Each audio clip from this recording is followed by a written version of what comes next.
Olá, sejam bem-vindos à RTA Podcast.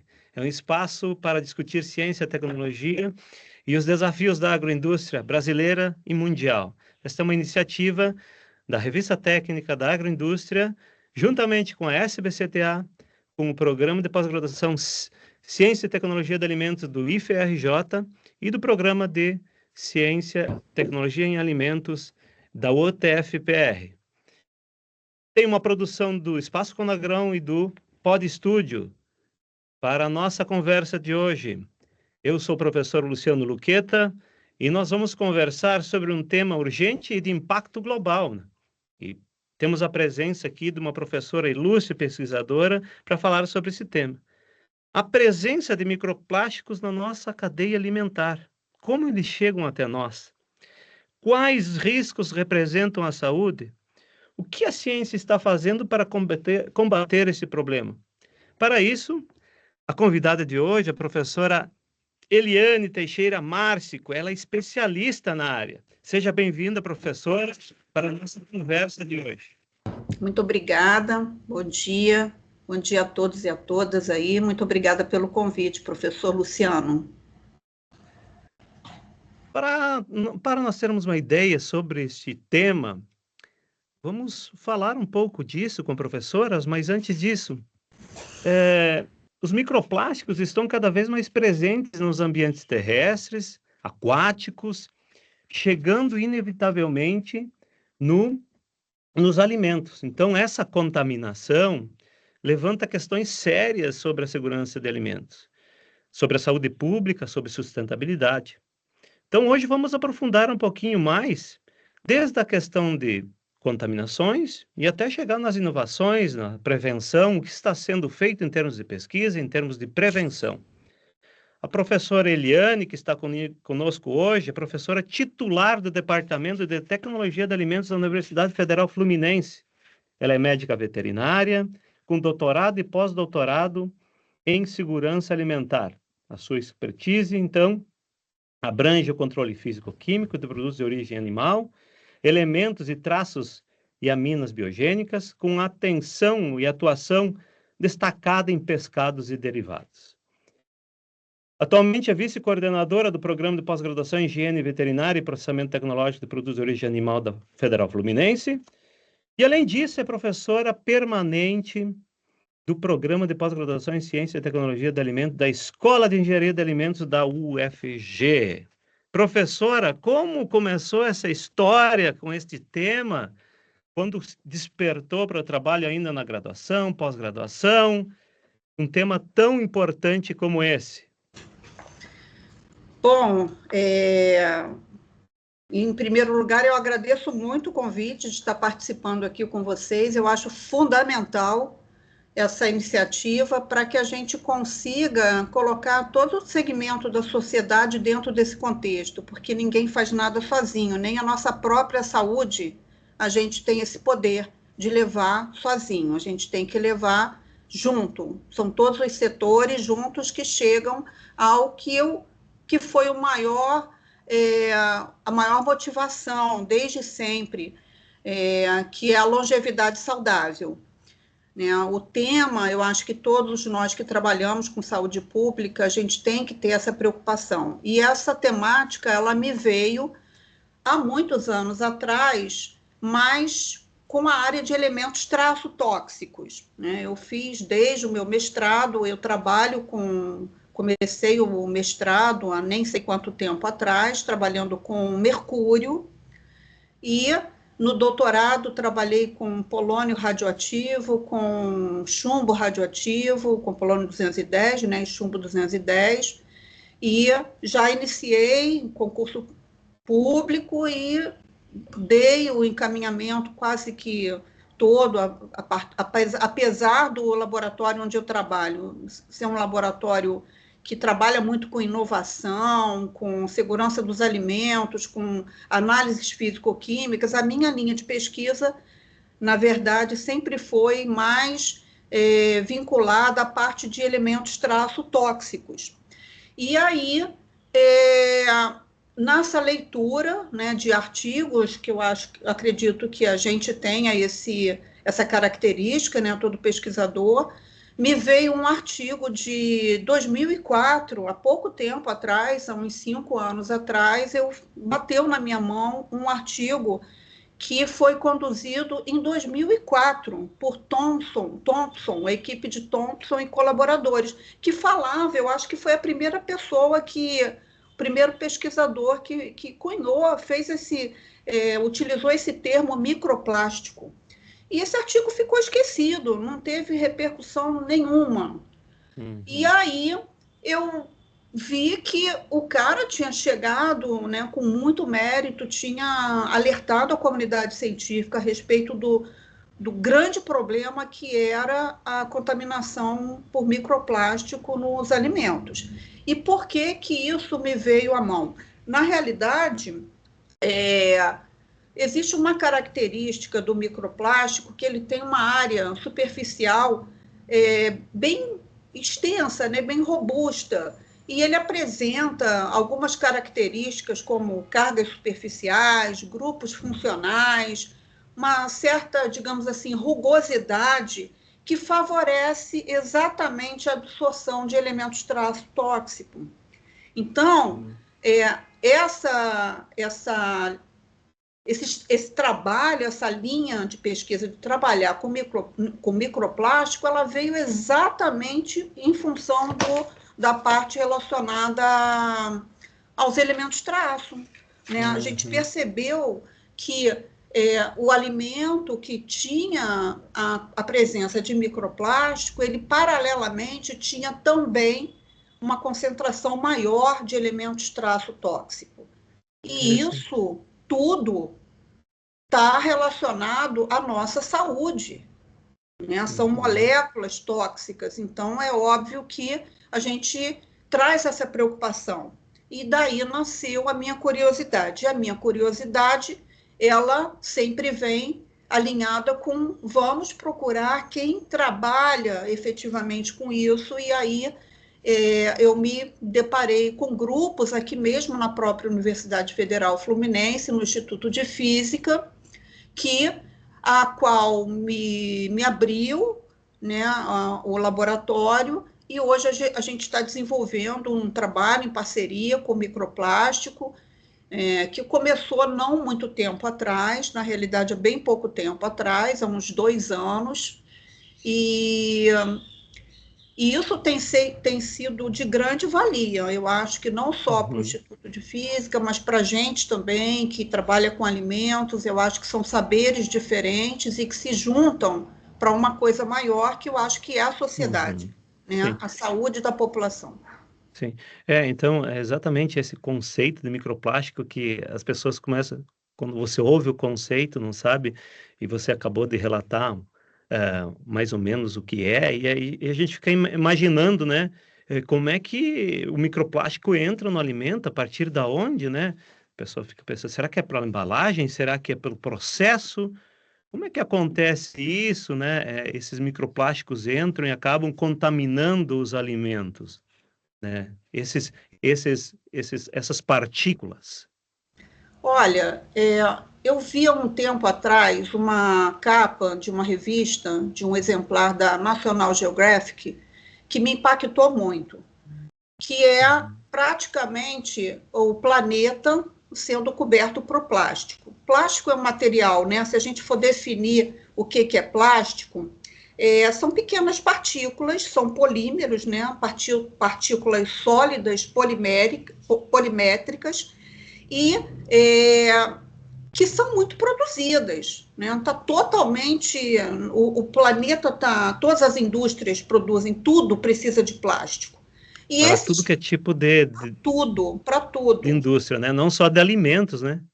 Não, para equipamentos, inclusive. Tudo. Se a gente olhar em volta da gente, eu acho que mais de 50% das coisas que estão ao nosso redor aqui são essas partículas sólidas poliméricas. São polímeros, são substâncias que são produzidas pela indústria, que ainda, né, a gente tem que aliar a essa situação o fato de que essas partículas, elas podem conter outras substâncias que podem estar sendo agregadas a isso para melhorar o desempenho desses plásticos, né? E ainda diminuir custos. Então, a preocupação é muito maior, né? Do que são feitas esses plásticos, esses polímeros, que substâncias entram ali que podem estar relacionadas ao prejuízo da nossa saúde, da saúde da população. Né? Fora o problema que está relacionado à própria questão do polímero, né, que já é por si uma situação que causa prejuízo, o que tem de substância química ali, como é que eles são produzidos e que podem acarretar algum dano para a saúde da população. Então, não tem jeito. É um círculo que é infinito, né? Como a gente fala em algum momento, como é que essa rota, como é que isso vem? Uma indústria produz por uma infinidade de finalidades, isso vai para um centro produtor, para um comércio, as pessoas consomem isso de alguma forma, em variadas formas, e isso volta para o ambiente, no ambiente contamina tudo, solo, água, e volta para a gente a partir da alimentação. E dentro da gente vai sofrendo os efeitos, vai causando os efeitos, os malefícios. E isso tudo, o que é mais preocupante, que é silenciosamente, né? O que eu costumo abordar muito, que são essas doenças mal definidas da população contemporânea. Né? O quanto que silenciosamente isso vai causando malefícios. Né? O nosso organismo é uma máquina. São milhões de substâncias, de moléculas, de enzimas que silenciosamente estão agindo. Que o corpo acaba absorvendo, integrando, ou parte não é digerida, não se sabe, né? Porque não é especificamente, se a gente engole um fragmento de plástico, um pequeno fragmento, isso pode causar um monte de danos. Pode arranhar alguma membrana, esse fragmento pode ficar encistado, né, formar um cisto e eventualmente dar algum problema, levar algum problema. Mais especificamente, os nanoplásticos e os microplásticos, eles são microscópicos, são partículas muito diminutas, e ali está impregnado substâncias químicas. São essas substâncias químicas que a ciência está mais preocupada. É uma linha de pesquisa muito atual, então não se sabe ainda exatamente o dano, mas se sabe alguma coisa. E esses danos são exatamente aquilo que a gente se preocupa, né, a longo prazo. Sim, isso em relação, né, você estava falando sobre absorção, né, deve ter outros grupos também que estão trabalhando nessa questão da bioacumulação, da absorção, desses microplásticos, outros grupos devem ter já trabalhando nisso, nessas questões e alguns estudos de caso, né? Sim, a gente tem algumas coisas já, né? A gente já sabe que a comunidade científica mundial, se a gente for colocar aí em termos de concentração de artigos científicos, tem aumentado muito no mundo todo, né? Essa questão dos trabalhos com micro e nanoplástico. E muito já tem sido falado com as redes sociais. Hoje, a gente, eventualmente, pelos algoritmos, né, principalmente a gente que segue muitas redes sociais ligadas à ciência, a gente recebe muita informação. Então, já foi observado microplástico nas fezes, comprovando que tem alguma coisa, né, uma produção grande via alimentação, no sangue, no sêmen, na placenta, enfim. A gente já sabe que a comunidade científica já conseguiu evidenciar a presença desses microplásticos em vários sistemas, né? Sangue, fígado, pulmões, placenta, sistema reprodutivo, e é óbvio que isso aí sugere um risco de bioacumulação. Sim, né? Você estava falando, né, interessante isso, né? Provavelmente nós você trabalha com alimentos, né, está preocupado com essa questão da contaminação e acaba tendo um contato também com as questões clínicas, né? E tem algum exemplo já dessas questões, dessas contaminações, e até falando alguns órgãos específicos, você falou de órgãos específicos que pode causar algum tipo de risco, né? Potencial para a saúde? Tem sim, professor. Tem sim. A gente já tem evidência de inflamação intestinal, né? Essas partículas podem provocar lesões no intestino, alterar a permeabilidade da mucosa. Já tem evidência de que essas partículas causam uma mudança na microbiota intestinal. Isso é muito complicado em idoso, né, com a questão da disbiose. A gente tem o óbvio, né, o estresse oxidativo, isso aí é uma coisa que é muito uma fonte de preocupação muito grande, que aumenta os radicais livres e acaba gerando aí um certo, digamos, um desequilíbrio celular, né? A gente tem evidências de questões relacionadas ao aumento de doenças cardiovasculares, a questão de resposta inflamatória crônica, que é um grande problema em idoso também, a questão da citotoxicidade também é uma questão que causa muita preocupação, e fora a questão aí, principalmente em crianças, né, que é a questão relacionada a alterações genéticas e epigenéticas. Então, isso Uhum. aí é uma questão muito séria, né? A gente Eu não está ia, lidando... você comentou aí sobre crianças, é interessante, até era uma curiosidade, né? Porque devem existir algumas pessoas que são mais vulneráveis nessas situações, né? Pessoas, por exemplo, crianças, gestantes, idosos, né? Você citou idosos, né? Então existem alguns, Sim, algumas pessoas que são mais vulneráveis a essa situação. sim, tem sim, professor. A gente, de uma forma geral, eu acho que a gente tem esses grupos mais vulneráveis, são mais vulneráveis para uma série de situações. Então, os microplásticos não ficam de fora. A gente tem as crianças, que normalmente são um grupo mais vulnerável, né? Até em função dos fitalatos. Fitalatos é um tipo de molécula com uma toxicidade muito grande, e que as crianças acabam ficando mais expostas, crianças e fetos, né? Os fetos também, a partir da gestação. Por quê? Porque existe uma coisa que a gente chama de translocação placentária, e causa efeito no desenvolvimento. A exemplo do que a gente já conhece do mercúrio também, que é uma linha de pesquisa que eu sigo essa há muito mais tempo. Então, a gente tem o grupo das gestantes e dos fetos, que são mais vulneráveis, as crianças e os lactentes, né, que tem uma maior ingestão relativa. A gente tem os idosos, por razões óbvias, né, tem o efeito cumulativo, aí a gente falou sobre a bioacumulação. Então, nos idosos, a gente ainda tem essa questão do efeito cumulativo e uma fragilidade imunológica, o que leva esse grupo a uma posição bastante complicada.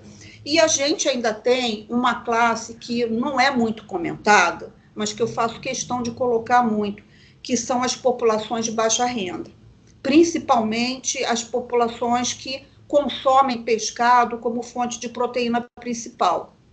A gente tem uma linha de pesquisa aqui que está sendo muito ampliada, que é com peixe, como é sempre o meu queridinho, né? Eu gosto muito de trabalhar com pescado em todo o Brasil, né? Trabalho na Amazônia, trabalho no Centro-Oeste, trabalho no Sul, eu gosto muito, é uma paixão. E a gente vê que o pescado é um problema, né, em termos de microplástico. A gente precisa, de fato, de uma união maior para sensibilizar as organizações governamentais sobre essa problemática. E o Laboratório de Controle Físico-Químico aqui, a gente conversa muito sobre isso, aqui na Faculdade Veterinária da UF. Né? Eventualmente, a gente está alertando para essa situação do quanto a gente tem que entender que o pescado é uma ótima opção, mas, ao mesmo tempo, tem que ter muito controle, porque também a gente tem acesso a muito tipo de contaminação via pescado. Então, é preciso uma união de todo mundo, de todos os setores, para que a gente possa dirimir essa situação, né, de contaminação via pescado. Certo. Aí, você comentou de algumas comprovações científicas e algumas preocupações que já existem, alertas, e tem também as especulações que a gente chama de potencialidades, né, que ainda não se tem claramente, né, do que possa por exemplo, possa ocorrer com a contaminação por isso, por exemplo, algumas doenças que ainda não foram relacionadas a isso, né? Algumas especulações em relação a isso. Sim, se a gente, por exemplo, se a gente faz uma correlação com o próprio Mercúrio.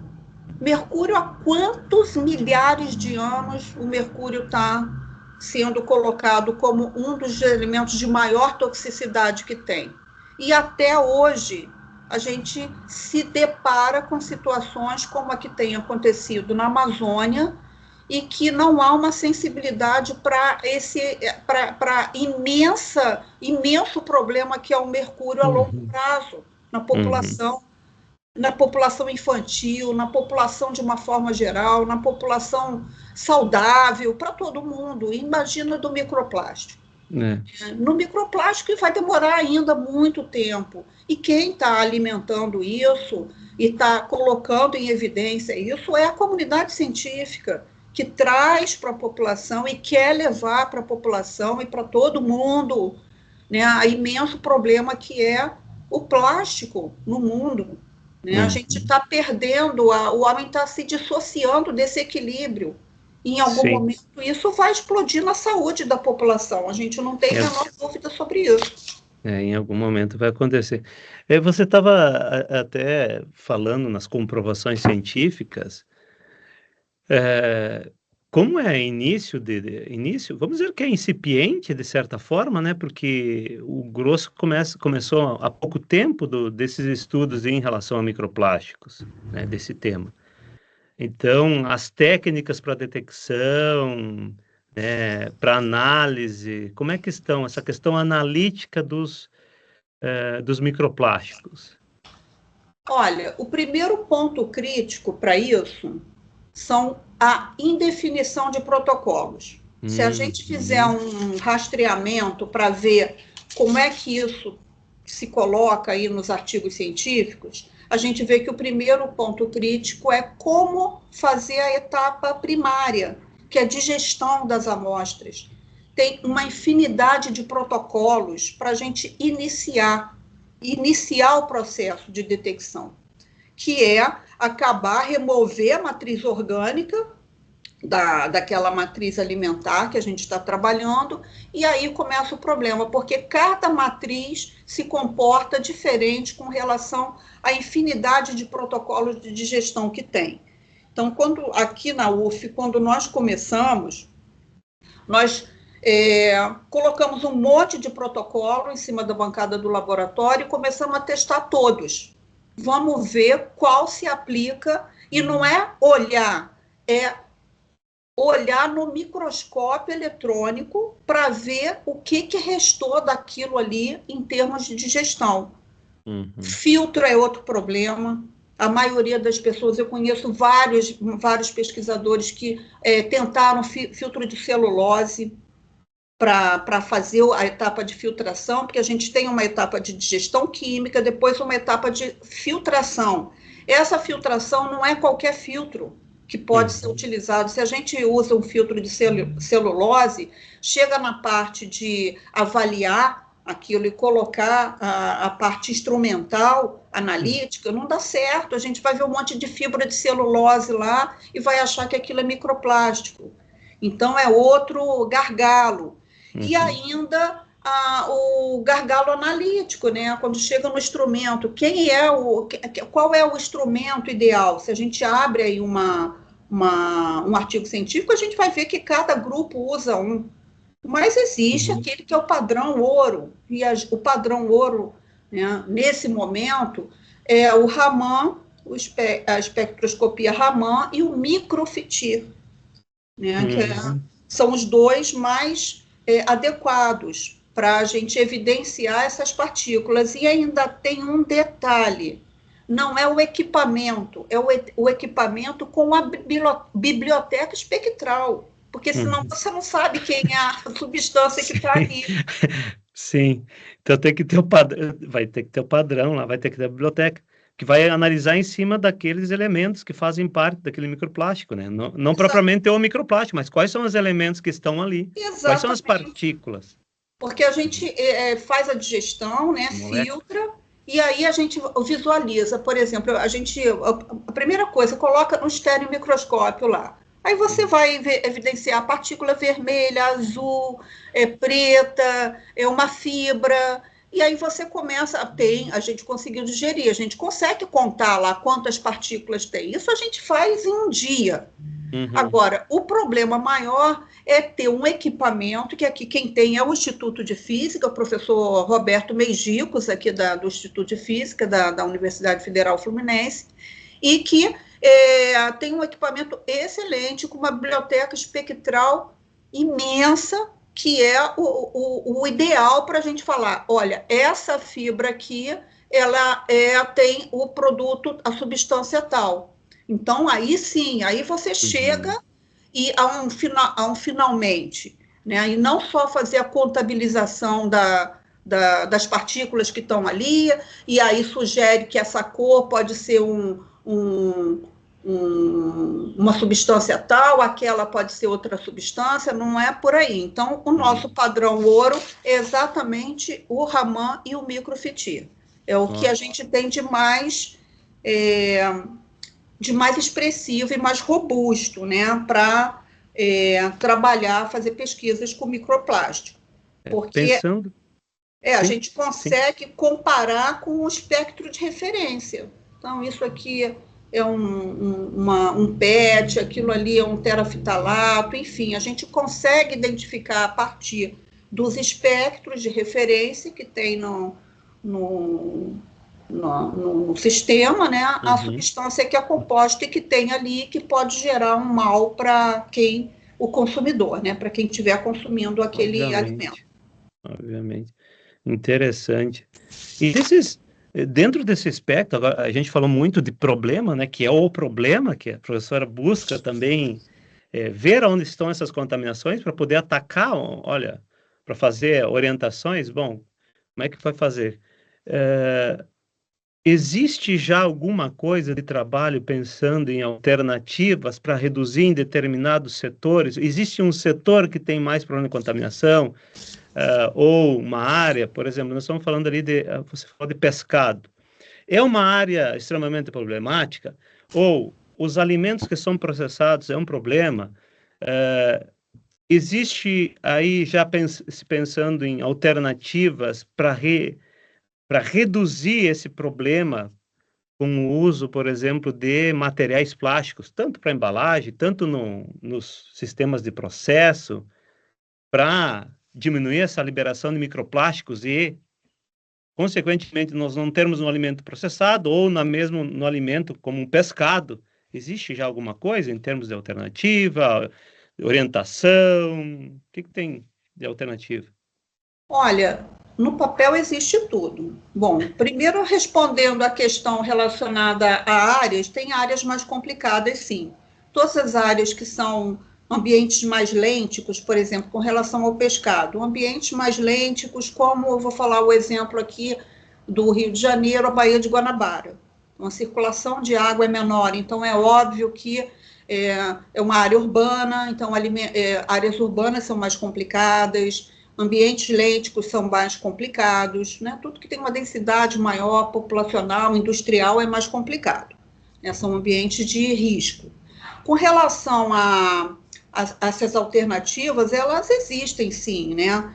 Tem vários materiais alternativos para embalagens que podem ser utilizados para reduzir o uso de microplástico. A gente tem aí os biopolímeros naturais, como amido, quitosana. Quitosana é a minha queridinha, né? A gente está fazendo um trabalho com quitosana, que até num exemplo de economia circular, tentando fazer um piloto no município de Maricá, com economia circular, numa produção de P&D aí da UF com a prefeitura de Maricá, que está dando muito certo, né? Existe uma uma situação que a gente quer levar até essa situação que a gente está falando, que é um material alternativo para embalagem. Eles têm produção de tilápia e camarão, e a gente está utilizando toda a casca desse camarão para fazer um biofilme para ser utilizado para aumentar a validade comercial do filé da tilápia.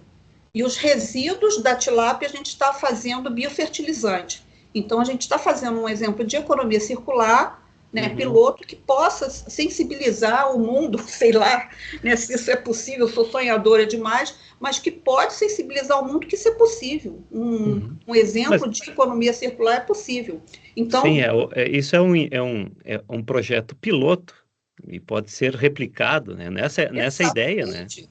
Então, aí, né, é um exemplo, a quitosana é um exemplo, alginatos, tem os bioplásticos microbianos também constituem outro exemplo, os nanocompósitos, filmes comestíveis, solúveis. No papel, professor, a gente tem um monte de coisa, né? O problema é, de fato, o ponto crítico é sensibilizar a indústria de que isso é interessante, que eles também são responsáveis pela vida, né, pela longevidade saudável da nossa população, e eu já digo até mais, da população mundial, né, não é uma questão específica aí do Brasil, da população mundial.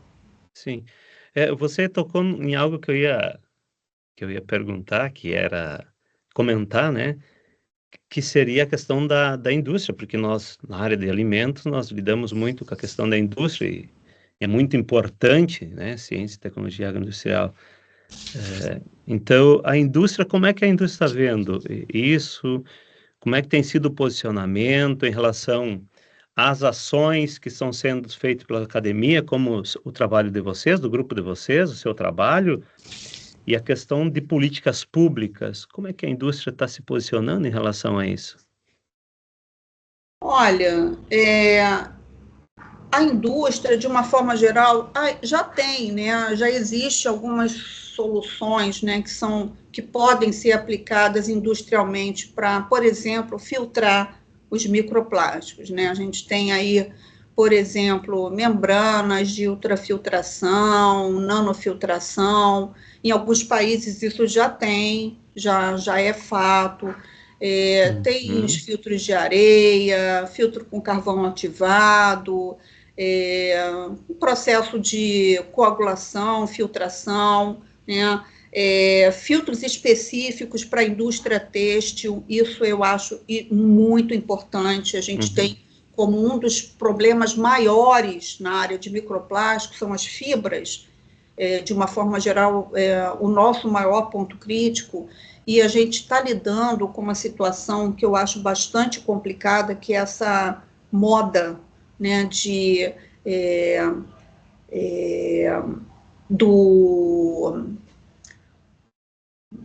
desses tecidos mais baratos, sintéticos, né, como o poliéster, que faz essa fast fashion, né, moda rápida, que você usa e joga fora, usa e joga fora, e constituem um dos maiores problemas atuais, né? Então, existem alguns países no mundo que já fazem uso de filtros específicos para essas fibras, né, em lavanderias industriais, que é um ponto crítico, né? Lavar roupa numa própria máquina de lavar, o que joga fora de fibra é uma coisa absurda. Então, já existe em alguns países, como, por exemplo, a França, já colocou como lei, né, a utilização desses filtros em lavanderias industriais e até nas próprias máquinas de lavar. Acho que a partir de 2025, eu acho que o limite é 2025, no final do ano agora, para que toda máquina de lavar tenha esse tipo de filtro para filtrar a eliminação, para diminuir a eliminação dessas fibras no ambiente.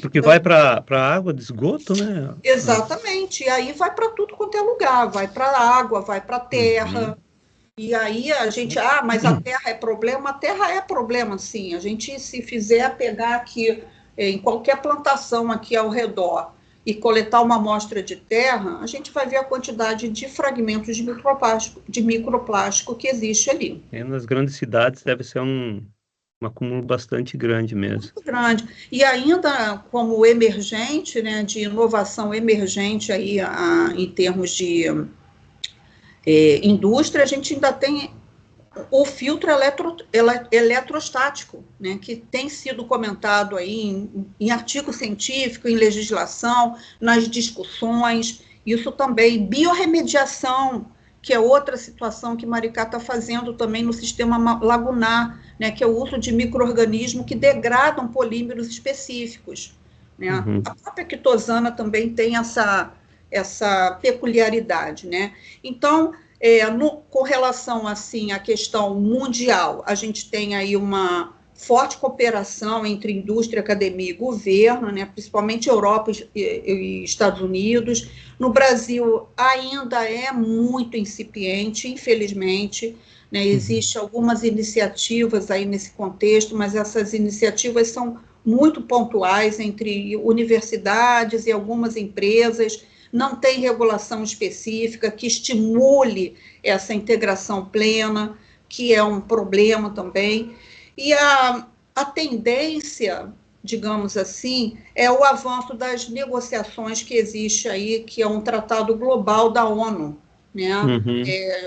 Com relação ao uso do plástico, e a pressão da Agenda 2030 e aí os seus objetivos de desenvolvimento sustentável, né? Mas que possa ser, é o que eu sempre alerto, um engajamento multissetorial, e não uma coisa de papel. E no momento em que isso ficar específico para papel, nada funciona. Então, o que tem que ser é virar... Se fica somente na agenda, não anda. Não dá, né? Ficar na agenda de papel aqui, eu tenho que fazer isso, tenho que fazer aquilo, tenho que fazer aquilo, o outro não adianta nada. Tem que vir por nossa, né? Dentro das nossas ações, das nossas atitudes, é você fazer, é você ser o exemplo, é você não estar preocupada somente com produzir um artigo bonito, mas que faça um trabalho de extensão também, que possa sensibilizar a população, que possa levar um pouquinho do que você está fazendo, que é o teu papel de estudar, para a população também, né? Por exemplo, essa parte legal, a gente tem uma fragilidade muito grande. O Brasil mesmo, né, a gente não tem ainda nenhuma regulamentação específica para microplástico. E eu não consigo entender o porquê disso. Né? Se todo mundo está vendo que o mundo está cheio de plástico, como a gente não vai regulamentar? Não tem como, né? É interessante você abordar isso, né? Que esse é o diálogo da sociedade civil organizada com o poder público, né? Porque para isso nós temos que ter políticas públicas e regulamentação, né? Alguns países estão fazendo individualmente ou em regional, como você citou, o caso da França, né? Mas nós, em termos assim de sociedade, agora abordando mais essa questão aí de o que vamos fazer, né? Você já apontou alguns caminhos, algumas ideias sobre isso, né? Quais seriam essas políticas públicas, quais seriam as regulamentações, né? E como, né, poderia ser discutidas, algumas coisas você já apontou. Nós poderíamos fazer talvez um grupo de discussão para isso, no Brasil, em relação a essa questão, né? Mesmo que nós não tenhamos ainda, vamos dizer assim, uma ação global, poderíamos ou não? Deveríamos, não só poderíamos, como deveríamos. Isso seria uma obrigação que daria para a gente a oportunidade de transparência e de rastreabilidade, né? Sugerindo, colocando a situação de fato do jeito que ela é. Não adianta a gente investir, olha a quantidade de situações, se a gente fala que a população de menor poder aquisitivo é um grupo de risco, e é exatamente a que usa o Sistema Único de Saúde, apesar de eu acho excelente o SUS, né, eu acho que é um exemplo mundial, mas a gente mesmo, com as nossas políticas, a gente sobrecarrega esse Sistema Único de Saúde, né? Quando a gente não se preocupa com essas doenças mal definidas. E aí a população, a gente aposenta, entra na terceira idade, e aí não vai mais nem conseguir usufruir dessa terceira idade, porque vai ser uma terceira idade cheia de problema de saúde, com doenças crônicas, sobrecarregando o Sistema Único de Saúde, deixando de aproveitar a nossa terceira idade. Então, a gente tem o dever de fazer esse grupo de estudo e sensibilizar para que haja aí uma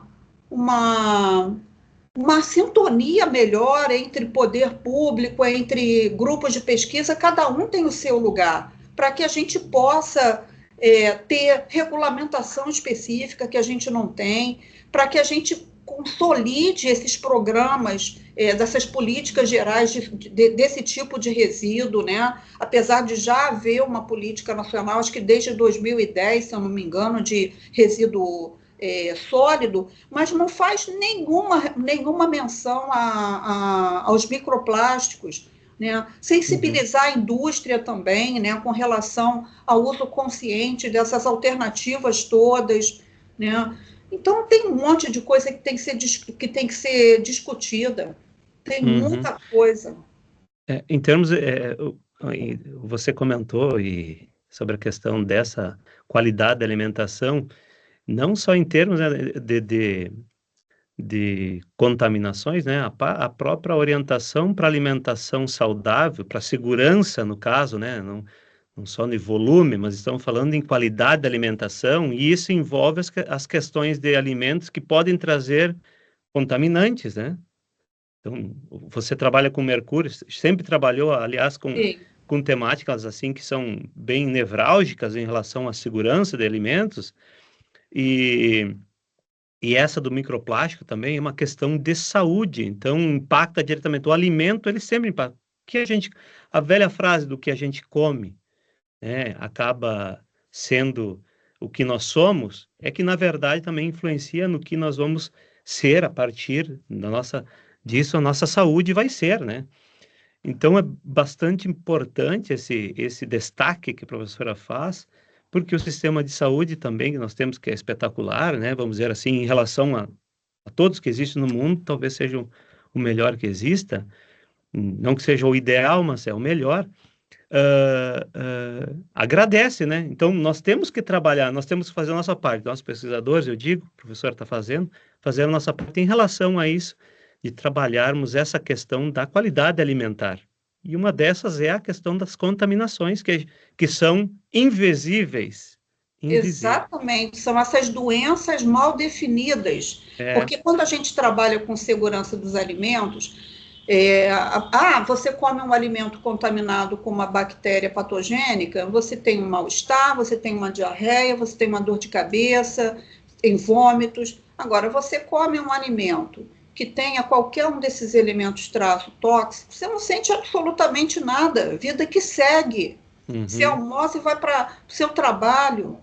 Esse é o maior problema, porque a longo prazo ele está se bioacumulando. E as nossas enzimas, aquelas enzimas, né, as sirtuínas, que estão ali defendendo como um exército o nosso genoma, elas qualquer momento elas vão se cansar também. E aí, no momento que elas se cansam, que elas envelhecem, todo essa agressão chega no nosso genoma, chega nos nossos órgãos. E aí a doença se faz aonde? Na terceira idade. A terceira idade que é para a gente jogar baralho na praia, que é para bater papo com os amigos. Isso que é o ponto crítico da situação. Eu tenho uma diabetes 2, eu tenho uma hipertensão, eu tenho um Alzheimer, um Parkinson. Gente, o quanto disso pode estar ligado a essas moléculas invisíveis, ao microplástico, aos elementos tóxicos, ao mercúrio na Amazônia. Né? Como que vai ser da população, quantidade de situações carcinogênicas que podem estar envolvidas nisso? Para mim é muito complicado, muito complicado. A gente tem o que fazer, os caminhos estão aí. Sim. E o Não, caminho, até onde eu vejo, é inovação aberta, que já esse termo Open Innovation já existe há muito tempo. Vamos aplicar esse termo, juntar a indústria com a universidade. O exemplo que eu sempre dou, que eu acho muito bacaninha, é o Panela Nestlé, né, que envolve um processo de inovação aberta que deu sucesso. Vamos juntar a indústria com a universidade, né, para a gente fazer aquilo que tem que ser feito, para que a população sinta os efeitos disso, porque senão a gente só fica produzindo artigo, colocando no nosso lápis. Esse, para mim, não é só o caminho. Faz Exatamente. parte também, é a nossa obrigação, mas não é só isso. Não é só isso. Só isso. Então, aqui a gente já falou de algumas coisas que, por exemplo, posicionamento da gestão pública, né, das políticas públicas, um pouco do posicionamento da indústria, como consumidores, né, nós falamos como pesquisadores, como consumidores, o que você acha que nós podemos fazer ouvindo esta conversa, né, no dia a dia? O que nós poderíamos, além de exigir, por exemplo, que nós somos exigentes, ou participar lá do programa de cocriação com a Nestlé, né, que é o Panela, né, que é para quem não conhece, né, a Nestlé tem esse programa muito interessante de inovação, que é a coparticipação, né, os consumidores participam da inovação e podem exigir isso também, né? Como você acha que os consumidores podem atuar junto com a... Eu acho que, primeiro, eu tenho uma ideia bastante complicada de consumidor, porque quando eu converso com os meus pares aqui, amigos que são advogados, amigos que são da portaria, aqui, que tomam conta do meu prédio, eu vejo uma enorme diferença. A nossa mente é muito tendenciosa, né? Então, eu não posso exigir. Eu já vi amigos advogados falarem coisas sobre alimento que são completamente dissociadas da realidade. Então, a primeira coisa que a gente teria que fazer é sensibilizar, é informar, uma campanha de informação, né, sobre os reais perigos. Se a pessoa já sabe, aí sim ela vai tomar a posição, mas sem ela ter esse conhecimento é difícil. Então, a primeira coisa, eu acho que é uma campanha de informação sobre toda essa parte de poluentes químicos. A gente fala muito em poluente físico, em perigo biológico, e o químico sempre fica escamoteado. Então, dificilmente eles têm esse acesso. Uma vez tendo acesso, ele sozinho também, é lógico que o consumidor tem uma força que ele não faz ideia, mas ele pode tomar atitudes. Por exemplo, cada um individualmente. Eu faço toda a separação do meu lixo e levo para reciclagem. A gente tem uma taxa de reciclagem minúscula, minúscula. E cada um, aqui no meu prédio, por exemplo, não tem. O meu prédio antigo, todo mundo fazia isso, com óleo, vinha o carro do óleo uma vez por semana, levava, com lixo plástico, a gente tinha uma pessoa que vinha uma vez por semana e pegava do prédio inteiro. Aonde eu estou atualmente, ninguém faz isso, não existe, e é prédio, digamos assim, de classe média alta. O que eu faço individualmente? Eu boto no meu carro e levo para Itatiaia, que é a cidade onde a minha mãe mora. Lá tem um setor de reciclagem muito grande. Eu paro o carro e deixo lá os meus sacos. Então, essa é uma situação. Mas o que eu vejo também, Luciano, é uma situação, eu já vi várias vezes um comentário, por exemplo, é um grande gargalo que a gente tem é sacola plástica em mercado. E eu já vi, isso é um problema. Mas o que aconteceu? Qual foi a alternativa?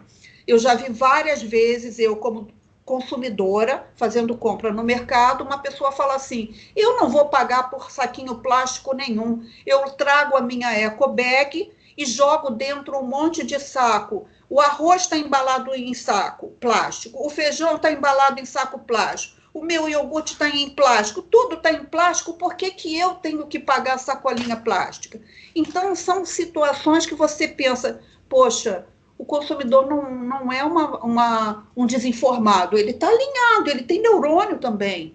Né? As sinapses dele estão funcionando, por que tem que recair e a pessoa tem? É óbvio, eu faço, eu levo a minha eco bag, várias.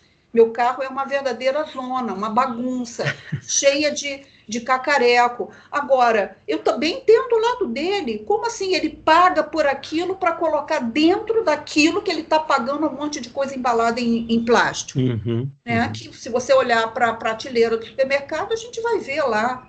Agora, outra coisa, as nossas roupas. Aonde que são as roupas mais baratas? Exatamente aquela que está escrito na etiqueta, 100% poliéster. Se poliéster é uma praga no mundo, é um verdadeiro problema, é uma coisa sintética, até para a saúde, é horrível, não deixa a gente, tampa os nossos poros, elimina uma quantidade de resíduo na natureza absurda, mas é o barato, faz parte da moda rápida, né? Nada de economia circular, é dentro da gente, cada um de nós, a gente entender que a gente está num planeta pequenininho. Quando a gente olha para essa imensidão que é o universo, isso uma hora vai dar problema.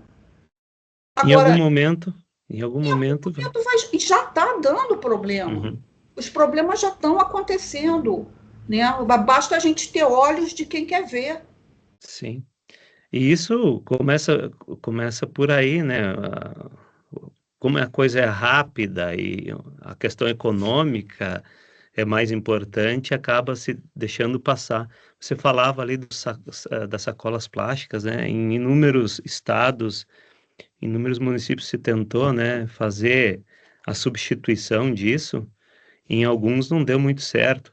Talvez, né, tentaram também tendo que obrigar a pagar pela sacola plástica para fazer uma questão educacional, para fazer uma orientação. A população tem pessoas que ainda são bastante resistentes a isso, né? A questão também da coleta seletiva, alguns estados já estão mais avançados, outros menos. Isso aí é um ponto crítico, professor.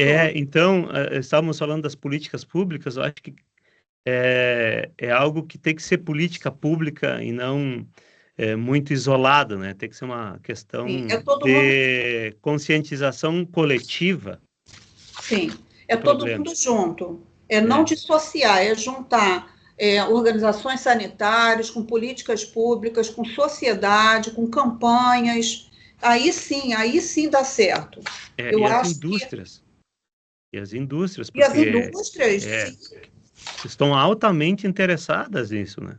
Sim, fazer design. Nós temos profissionais muito capacitados para investimento em design de embalagens sustentáveis, investimento em filtros, em biopolímeros, logística reversa, transparência, atuar com transparência, com rastreabilidade, fazer, né, estabelecer os processos de inovação aberta, que é um caminho, e alinhar as ações de cada um de nós, a indústria e todos os setores, sociedade, com a Agenda 2030, porque isso fortalece a cadeia alimentar, que é o nosso grande sonho, é a cadeia alimentar fortalecida, agindo com tudo que a gente estuda. Então, a própria indústria, ela não é obrigada, quem está lá tocando uma indústria não tem a expertise que a gente tem aqui, cada um de nós dentro da academia. A academia é para uma coisa, a indústria é para outra. Agora, vamos juntar isso, essas forças.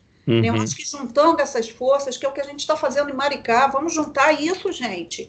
Vamos fazer isso, pelo menos, mostrar que dá certo. Depois, para implementar, fica por conta de política. Isso é uma política aplicada mesmo.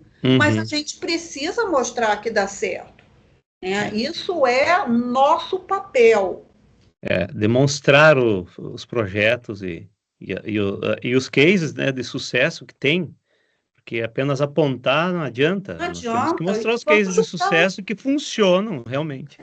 E eu acho que para isso é o que eu falo, a inovação aberta. O caminho é a inovação aberta. Ótimo isso. Porque a indústria, ela consegue participar desse mais intensamente, ela pode sentir isso do próprio consumidor. Sim, o dono da Esse indústria é um ser humano. É um ser humano que também, se ele não se atentar para essa situação, ele também está envolvido nesse contexto.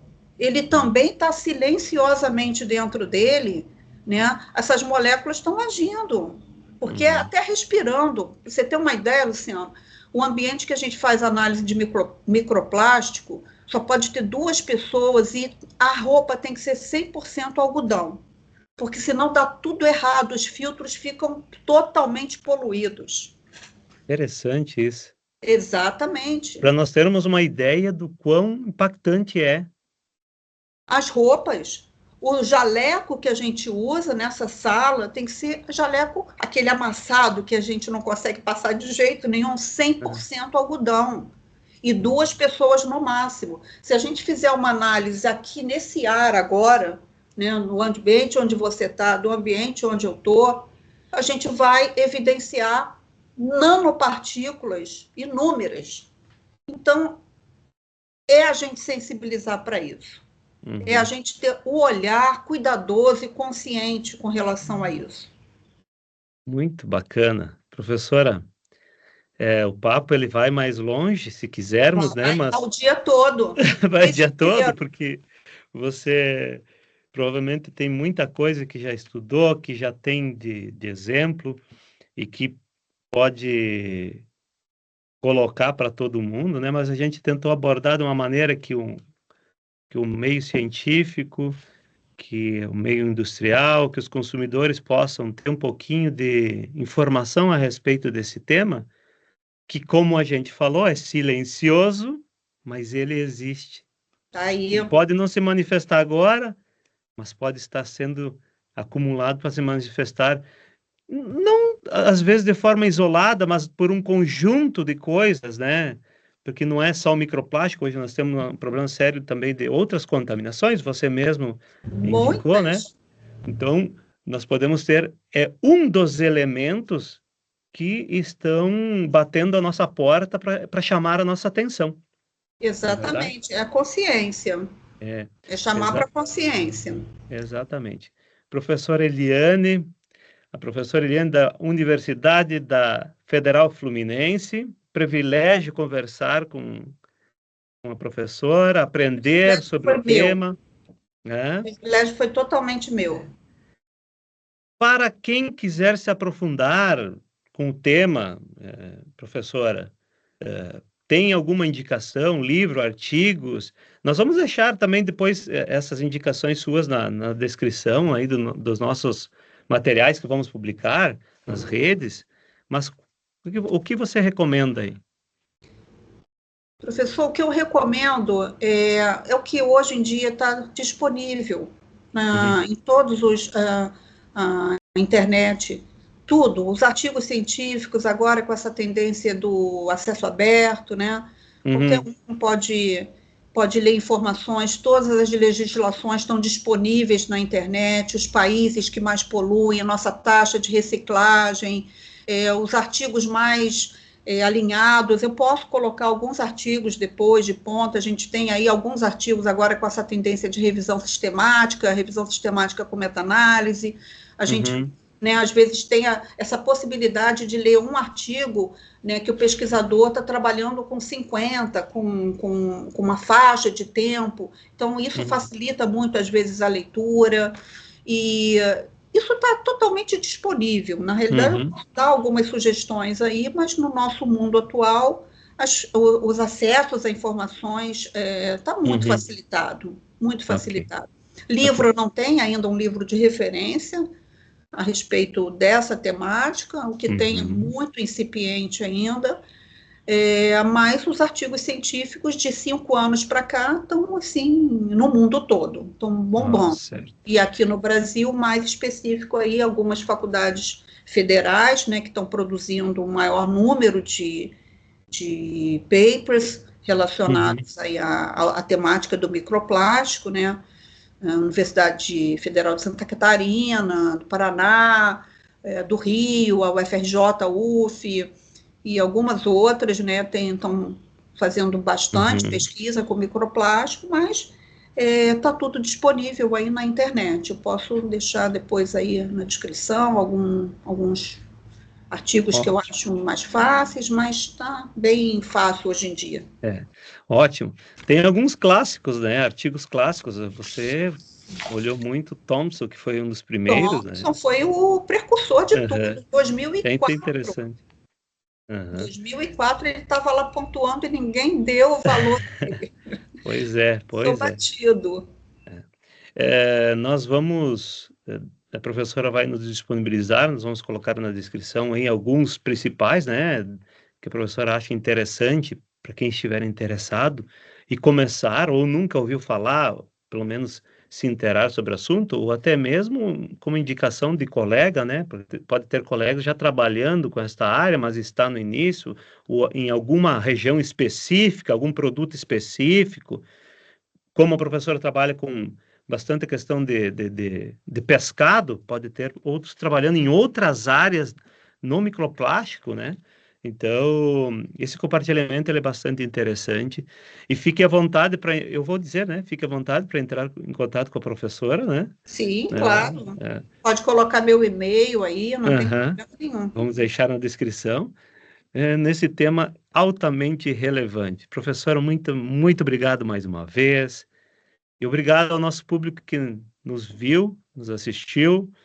E pode deixar nos comentários aí alguma pergunta, ou mesmo entrar em contato direto com a professora, ou com o nosso canal, se tiver alguma dúvida, alguma sugestão também, nas nossas plataformas, porque esse trabalho é um trabalho voluntário, é um trabalho que não tem fins lucrativos, é um trabalho voluntário da Sociedade Brasileira de Ciência e Tecnologia de Alimentos, desses dois programas de pós-graduação, PCTA e PPGTAL, né, da UTFPR, do IFRJ, em parceria sempre com os centros de pesquisa, com as universidades federais, que têm este papel de fazer esse trabalho, de pesquisar, de trazer soluções e tentar desenvolver, no caso de ciência e tecnologia de alimentos, produção de alimento seguro, produção de alimentos que venham a contribuir com a nossa saúde, que foi o caso de hoje. Nós nos sentimos orgulhosos disso, que é o nosso papel